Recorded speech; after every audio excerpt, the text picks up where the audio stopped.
অস্ট্রেলিয়ার top and টি-20 সিরিজের সেমিফাইনালে পৌঁছেছে বাংলাদেশ এসপি দল।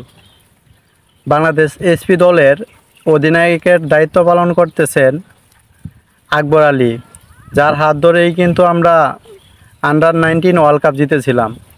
তিনি কিন্তু একজন হতভাগা প্লেয়ার, যে আমরা যার হাত ধরে একটা বিশ্বকাপ জিতেছিলাম আন্ডার-20 অনেক আগেই, অথচ সেই প্লেয়ারটা কিন্তু আমরা এখনও জাতীয় দলে খেলতে পারে নাই। আকবর আলীর মতো প্লেয়ার, যে যার হাত ধরে আমরা বিশ্বকাপ জিতি, সেই কিভাবে জাতীয় দলে খেলতে না পারে, বা একটা ম্যাচও সে কিন্তু জাতীয় দলের হয়ে খেলতে পারে নাই, অথচ তার হাত ধরে আজকে আমরা অস্ট্রেলিয়া টপ এন্ড টি-20 সিরিজের সেমিফাইনালে পৌঁছেছি। এবং সেখানে কিন্তু খেলতেছেন আফিফ হোসেন ধ্রুব, শামীম হোসেন, তারা কিন্তু দুর্দান্ত খেলতেছিল, কিন্তু আফিফ হোসেন ধ্রুব তেমন এতটাও ভালো করতে পারে নাই। আজকে তাকে ম্যাচ থেকে বসানো হয়েছে বা ড্রপ দেওয়া হয়েছে।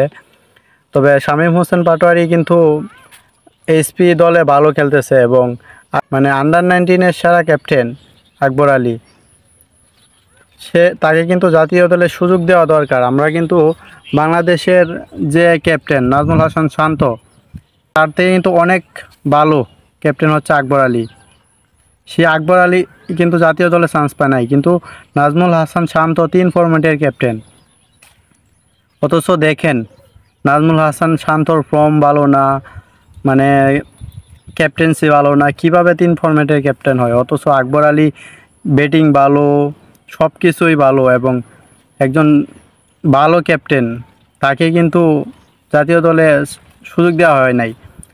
বিসিবি একজন কর্মকর্তা কিছুদিন আগে একটা কথা বলেছে যে বাংলাদেশের যে 15 জন প্লেয়ারের মধ্যে 8 থেকে 10 জনই হচ্ছে মামা কালুর জুড়ে ঢুকেছে, এবং বাকি প্লেয়ারগুলা ঢুকেছে যে মেধার তালিকায়। আসলে বাংলাদেশে যে এত এত প্লেয়ার, তাদেরকে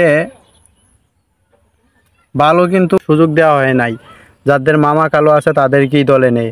আসলে আমি এখন যেহেতু একটা বাংলাদেশ ক্রিকেট বোর্ডটাকে একটা সংস্কার করার সময় এসেছে, সেই ক্ষেত্রে বলবো যে আকবর আলীকে খুব তাড়াতাড়ি জাতীয় দলে নেওয়া হোক, এবং তাকে জাতীয় দলের ক্যাপ্টেন করা হোক, বা অন্তত নাজমুল হাসান শান্ত যেন ক্যাপ্টেন না থাকে।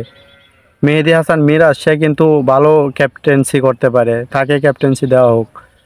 সেই জন্য বলি যে নাজমুল হাসান শান্তকে একটু ড্রপ দেওয়ার দরকার নাই। সে যদি ভালো ফর্ম করে তাহলে খেলুক, তবে ক্যাপ্টেন্সি নাজমুল হাসান শান্তর একদমই ভালো না।